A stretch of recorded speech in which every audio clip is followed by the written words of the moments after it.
Hello and welcome to this week's Fighting Scots Sports Report. I am Tyler Trumbauer.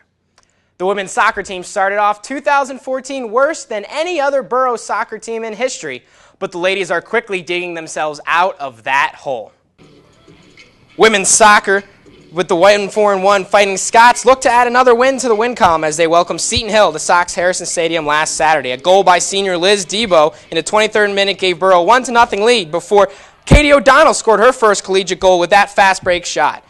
The Griffins were able to put one on the scoreboard in the 41st minute of play as Allison Mello crossed one past Megan Kelly to make it 2-1 in favor of Borough, which is how it ended, moving the Scots to 2-5-1 on the season. Kagiavis wasn't overjoyed with the team's play, but he'll take the W. Well, I'll be honest with you. It wasn't a pretty win. I really thought we could do a lot better defensively. We should never have given up that first goal. But it's a win, right? Yeah. It was ugly, and it's a win.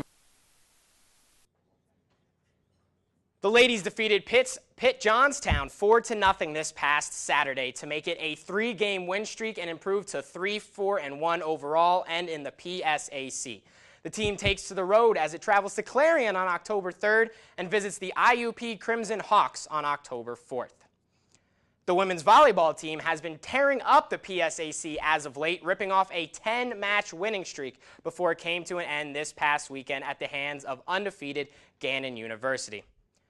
The ladies swept Kutztown 3-0 back on September 20th as freshman Cindy Trathan led the team with 9 kills, 1 ace, and 2 blocks, and senior Haley Merritt contributed 20 digs.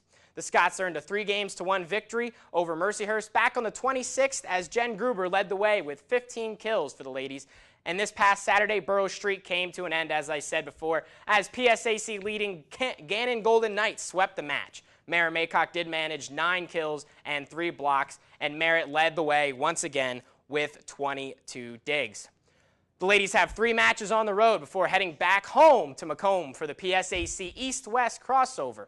On October 3rd, the ladies face off with Seton Hill, and on the 4th, they visit Cal U. The football team opened up PSAC West play last Saturday at California University of PA with the Scots in the midst of their worst start since 1955. The Scots played the 2-1 Cal U Vulcans at beautiful Adamson Stadium this past Saturday afternoon. Borough head coach Scott Browning was working to try and get the Scots their first win of 2014. Unfortunately, it did not work out that way as the Vulcans scored early and often in this one, beginning with this 8-yard screen pass from quarterback James Harris to Derek Fiore, who put on some moves and dives into the end zone to put Cal up 7-0 early in the first. Later that quarter, the Vulcans put up another 7 as Terrell Robertson pushed one in from 2 yards out to make it 14-0 Vulcans after 1. Robertson did the same again from the same distance early in the second quarter to make it 21-0 in favor of Cal U. The Scots did score, however, both by way of rushes by 6th-year quarterback Cody Harris, like this 2-yard run here, which made it 34-14, and the score would end 34-16 after a late block punt by Borough resulted in a safety. The Fighting Scots fell to 0-4 overall and 0-2 in the PSAC after that loss. The team will try once again for their first taste of victory this Saturday afternoon as the PSAC West preseason favorite Indiana University of Pennsylvania visits Sox Harrison Stadium for homecoming. That game is slated for a 2 p.m. kickoff and can be seen live right here on ETV. The women's tennis team competed in the USTA ITA Atlantic Regional Championships last weekend, which were hosted by Mercyhurst. Oronzo Carrillo experienced the most success out of any Fighting Scot as the senior advanced all the way to the round of 16 before being ousted by Veronica Mikulis of Cal U in straight sets. Julia Helstern and Raquel Holliday also won their first-round matches but fell in the second round.